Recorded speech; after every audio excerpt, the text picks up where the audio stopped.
Assalamu alaikum everyone, this is me Ayaz and welcome to my channel Dr. AK Medical Hub. So today's topic is types of enzymes. First of all we know that these enzymes are made up of proteins. Okay तो हमें मालूम है कि जो enzymes हैं वो proteins की बनी हुई हैं और जब एक एंजाइम जो कि सिर्फ और सिर्फ प्रोटीन की बनी हुई हो तो वो सिंपल एंजाइम कहलाती है. Simple enzyme. Okay and simple enzyme is also known as proteozyme.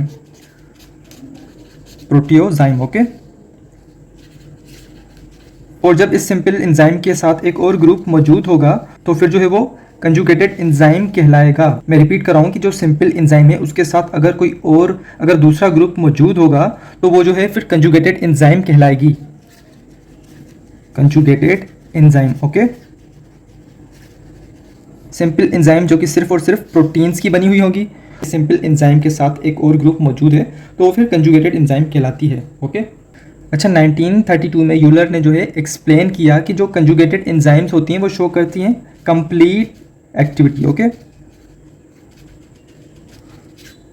तो इसीलिए जो है फिर इनको होलो एंजाइम्स कहा गया. Holo enzyme. अब इस होलो एंजाइम के पास जो है प्रोटीन पार्ट भी होगा और नॉन प्रोटीन पार्ट भी होगा. ओके. होलो एंजाइम के पास जो है प्रोटीन पार्ट भी होगा और नॉन प्रोटीन पार्ट भी मौजूद होगा. Non protein part. ओके. अच्छा जी, जो प्रोटीन पार्ट होगा इस होलो एंजाइम का तो वो जो है ओपो एंजाइम कहलाता है. Oppo enzyme. एंड जो नॉन प्रोटीन पार्ट होता है इस होलो एंजाइम का वो प्रोस्थेटिक ग्रुप कहलाता है. Prosthetic group. ओके. और प्रोस्थेटिक ग्रुप ऑर्गेनिक भी हो सकता है और इनऑर्गेनिक भी हो सकता है. ऑर्गेनिक में जो है कोएंजाइम्स आते हैं. कोएंजाइम्स. और हमें मालूम है कि कोएंजाइम की क्लास में जो है NAD होता है, NADP भी मौजूद होता है एंड FMN. ओके.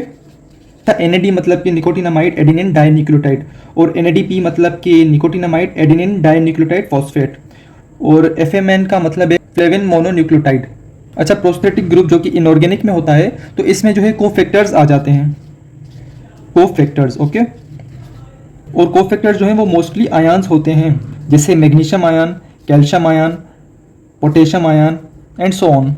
ओके. तो इसको मैं फिर से रिपीट करता हूँ कि एंजाइम्स जो कि सिर्फ और सिर्फ प्रोटीन्स की बनी हुई हों तो वो सिंपल एंजाइम्स कहलाती हैं और सिंपल एंजाइम्स जो हैं उनको प्रोटियोजाइम भी कहते हैं. और अगर एंजाइम के साथ एक और ग्रुप मौजूद हो तो वो कंजुगेटेड एंजाइम्स कहलाती हैं और कंजुगेटेड एंजाइम्स के पास कंप्लीट एक्टिविटी होती है. So these are also known as holo enzyme. Holo enzymes के जो हैं दो पार्ट्स होते हैं, एक प्रोटीन पार्ट और non protein part. Protein part होता है जिसको ओपो एंजाइम कहते हैं एंड होलो एंजाइम के पास नॉन प्रोटीन पार्ट भी होता है which is known as prosthetic group. और प्रोस्थेटिक ग्रुप ऑर्गेनिक भी हो सकते हैं और इनऑर्गेनिक भी हो सकते हैं. ऑर्गेनिक में कोएंजाइम्स आते हैं, इनऑर्गेनिक में कोफैक्टर्स आते हैं और कोफैक्टर्स मोस्टली आयंस होते हैं. Factors affecting enzyme activity. So कुछ ऐसे फैक्टर्स भी हैं जो कि एंजाइम की एक्टिविटी को या तो इंक्रीज़ करते हैं या फिर उसको डिक्रीज़ कर देते हैं. ओके. तो अभी जो है उन फैक्टर्स को स्टडी करेंगे हम. फर्स्ट ऑफ ऑल ये देखते हैं कि वो फैक्टर्स हैं कौन से. So these are concentration of substrate. Substrates की जो कंसंट्रेशन है ये भी इफ़ेक्ट करती है एंजाइम की एक्टिविटी पर एंड टेम्परेचर भी इफ़ेक्ट करता है एंजाइम की एक्टिविटी पर एंड pH इसका भी इफ़ेक्ट है एंजाइम की एक्टिविटी पर. वाटर, रेडिएशन का भी जो है इफ़ेक्ट है and coenzymes, activators and inhibitors.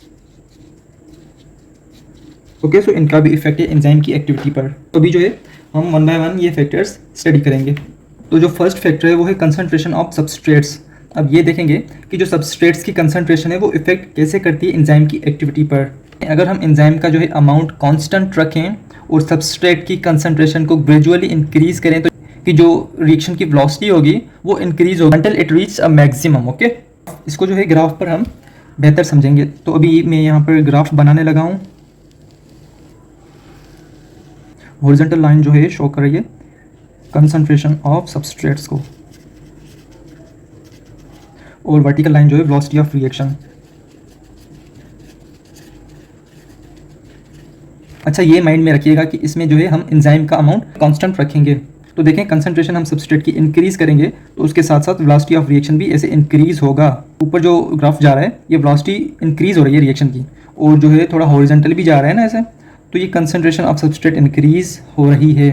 Okay, फिर जो है रिएक्शन वेलोसिटी की मैक्सिमम रेंज आ जाएगी। सपोज कि ये उसकी रेंज है। अब इससे ऊपर जो है वेलोसिटी इंक्रीज नहीं हो रही। इस रिएक्शन की वेलोसिटी की जो है मैक्सिमम पॉइंट आएगी, जिससे ऊपर जो है वेलोसिटी ऑफ रिएक्शन इंक्रीज नहीं होगी। ओके, तो अगर हम सबस्ट्रेट इंक्रीज करेंगे तो इसके ऊपर तो जाएगी ही नहीं ना, बस जो है यहाँ पर स्ट्रेट लाइन बनेगी कि हम सबस्ट्रेट की कंसंट्रेशन को बढ़ा रहे हैं, वो बस उसको शो करेगी। ये जो है ग्राफ उसको सिर्फ शो करेगा। तो ये जो पॉइंट है ये मैक्सिमम पॉइंट है। ओके, जिसके ऊपर जो है रिएक्शन की वेलोसिटी इंक्रीज नहीं हो रही। अगर सबस्ट्रेट को इंक्रीज करेंगे उसके बाद भी रिएक्शन की वेलोसिटी इंक्रीज नहीं होगी। क्यों नहीं होगी? क्योंकि जो है हायर क्वांटिटी मौजूद होगी सबस्ट्रेट की देन एंजाइम्स। ओके, तो एंजाइम्स जो है इसमें कांस्टेंट होंगी। अच्छा, और जो है रिएक्शन भी तो होगा ना, तो एंड प्रोडक्ट्स भी तो आएंगे ना। तो देखें, जो एंड प्रोडक्ट्स आएंगे सबस्ट्रेट से वो भी हाई क्वांटिटी में होंगे, उनकी एक्यूमुलेशन होगी। वो जो एक्यूमुलेशन है वो भी इसको अपोज करेगी। ओके, तो जो है इसीलिए वेलोसिटी इंक्रीज नहीं होगी। If amount of enzyme is keep constant, और फिर जो है सबस्ट्रेट की कंसंट्रेशन को ग्रेजुअली इंक्रीज किया जाए तो जो रिएक्शन की वेलोसिटी है वो भी इंक्रीज होगी, यानी जो रिएक्शन है वो स्पीड अप होगा। ओके, और जो है स्पीड अप होकर वो अपनी मैक्सिमम पॉइंट पर पहुंचेगा। आफ्टर दिस पॉइंट फिर जो है सबस्ट्रेट की कंसंट्रेशन को इंक्रीज करेंगे तो जो वेलोसिटी है उस पर कोई असर नहीं आएगा, वो जो वेलोसिटी है विल नॉट इंक्रीज। ओके, और इसके दो रीजंस हैं। एक तो higher quantity of substrates than enzyme, जो सबस्ट्रेट होंगे उनकी कंसंट्रेशन बहुत ज़्यादा होगी देन एंजाइम्स, और एक्यूमुलेशन ऑफ एंड प्रोडक्ट्स। देखें, रिएक्शन होगा तो जो सबस्ट्रेट हैं उनसे प्रोडक्ट्स भी तो आएंगे ना, तो वो जो एंड प्रोडक्ट्स होंगे वो भी अपोज करेंगे इसको, इसकी वेलोसिटी को। सो कंसंट्रेशन ऑफ सबस्ट्रेट जो है एक पॉइंट तक जो है एंजाइम एक्टिविटी के फ़ायदे में है। अच्छा, टेम्परेचर भी जो है एंजाइम की एक्टिविटी पर अफेक्ट करता है। ओके, तो हमने पढ़ा है कि enzymes are sensitive to temperature. Enzymes जो है वो सेंसिटिव होती हैं टेम्परेचर के सामने। ठीक है, तो जो हर एंजाइम होती है उसके पास उसका स्पेसिफिक एक टेम्परेचर होता है जिस पर जो है वो अपनी मैक्सिमम एक्टिविटी परफॉर्म करती है, और उस स्पेसिफिक टेम्परेचर को जो है ऑप्टिमम टेम्परेचर कहते हैं। Optimum temperature. Okay, for example यहाँ पर मैं टेम्परेचर की स्केल बना रहा हूँ। सपोज ये जो है 20 सेल्सियस है, ये 30 सेल्सियस, और यहाँ पर जो है 50 सेल्सियस। तो एक ऐसी एंजाइम है जो कि 30 सेल्सियस पर अपना जो फंक्शन है वो मैक्सिमम करती है, अपना जो काम है मैक्सिमम करती है। ओके, तो जो 30 सेल्सियस है उसका ऑप्टिमम टेम्परेचर कहलाएगा। Okay, optimum temperature. और एक और बात, अगर इस ऑप्टिमम टेम्परेचर से टेम्परेचर डिक्रीज होगा या फिर इंक्रीज होगा तो जो है एंजाइम की एक्टिविटी पर असर पड़ेगा, उसकी जो एक्टिविटी है वो डिक्रीज होगी। Okay, so each enzyme has its optimum temperature. Optimum temperature पर ही जो है मैक्सिमम काम करती हैं enzymes. Okay, above and below optimum temperature हमें मालूम है कि डिक्रीज होना है, फिर उसका जो रेट ऑफ रिएक्शन है वो डिक्रीज ही होना है। अगर जो है यहाँ पर 100 सेल्सियस होगा तो जो है क्या होगा, एंजाइम का जो है कितना जो है रेट ऑफ रिएक्शन डिक्रीज होगा। देखें, 100 सेल्सियस पर जो है एंजाइम्स डिस्ट्रॉय हो जाती हैं। ओके, तो ये आपने याद रखना है, all the enzymes are destroyed at 100 Celsius. Okay, so 100 Celsius पर एंजाइम्स जो हैं वो डिस्ट्रॉय हो जाती हैं। लेकिन अगर 0 सेल्सियस हो तो फिर क्या होगा, 0 सेल्सियस पर जो है एंजाइम्स डिस्ट्रॉय नहीं होगी। बस ये होगा कि जो एंजाइम्स हैं उनकी एक्टिविटी रिड्यूस हो जाएगी, बिल्कुल मिनिमम हो जाएगी। ओके, बट जो एंजाइम्स हैं वो डिस्ट्रॉय नहीं होंगी 0 सेल्सियस पर। ओके, तो 100 सेल्सियस पर एंजाइम्स डिस्ट्रॉय हो जाएंगी और 0 पर डिस्ट्रॉय नहीं होगी। बस उनका जो रेट ऑफ रिएक्शन है वो मिनिमम हो जाएगा, इतना कम हो जाएगा, लेकिन डिस्ट्रॉय नहीं होंगी। अच्छा, जो थर्ड फैक्टर था वो था पीएच। पीएच जो है वो भी इफ़ेक्ट करती है एंजाइम की एक्टिविटी पर। और जैसे कि हर एंजाइम के पास उसका स्पेसिफिक टेम्परेचर था, वैसे ही हर एंजाइम के पास उसकी स्पेसिफिक पीएच होगी। Okay, so every enzyme has optimum pH. और जैसे कि टेम्परेचर फैक्टर में ऑप्टिमम टेम्परेचर पर जो एंजाइम है वो मैक्सिमम फंक्शन परफॉर्म कर रही थी, वैसे ही पीएच में ऑप्टिमम पीएच पर जो एंजाइम है मैक्सिमम फंक्शन करेगी। ओके, तो इसको भी जो है स्केल से समझा दूँ। सपोज कि ये 7 है, 6, 5, 8, 9, ये जो है पीएच का स्केल है, आपने पढ़ा तो होगा केमिस्ट्री में। तो एक एंजाइम है जो कि 6 पीएच पर अपना जो फंक्शन है वो मैक्सिमम परफॉर्म करती है, तो जो 6 है वो उसका ऑप्टिमम पीएच स्केल है। ओके, और अगर पीएच जो है 6 से डिक्रीज होगी या 6 से इंक्रीज होगी तो जो है लाजमी इफेक्ट पड़ेगा एंजाइम की एक्टिविटी पर। तो ये आपने याद रखना है कि both temperature and pH affects the shape of active site. Shape of active site किसकी? एंजाइम की। अब एंजाइम की एक्टिव साइट पर इफेक्ट होगा तभी तो जो है रिएक्शन पर भी असर होगा ना। अब इसको जो है एग्जाम्पल से भी समझते हैं। देखिए पेप्सिन एंजाइम लेते हैं हम यहाँ पर, पेप्सिन एंजाइम। ओके, पेप्सिन की जो ऑप्टिमम पीएच है वो है 1.4। ठीक है, तो इसकी पेप्सिन की ऑप्टिमम पीएच 1.4 है। 1.4 जो कि एसिडिक पीएच है। तो एसिडिक सॉल्यूशन में एसिडिक पीएच में 1.4 पर जो इसकी ऑप्टिमम पीएच है उस पर जो है पेप्सिन अपना फंक्शन मैक्सिमम परफॉर्म करेगी। ओके, सो पेप्सिन जो है वो इनएक्टिव होगी न्यूट्रल सॉल्यूशन में और बेसिक सॉल्यूशन में। ओके, अच्छा सेलिवरी अमाइलेज की भी ऑप्टिमम पीएच देख लेते हैं।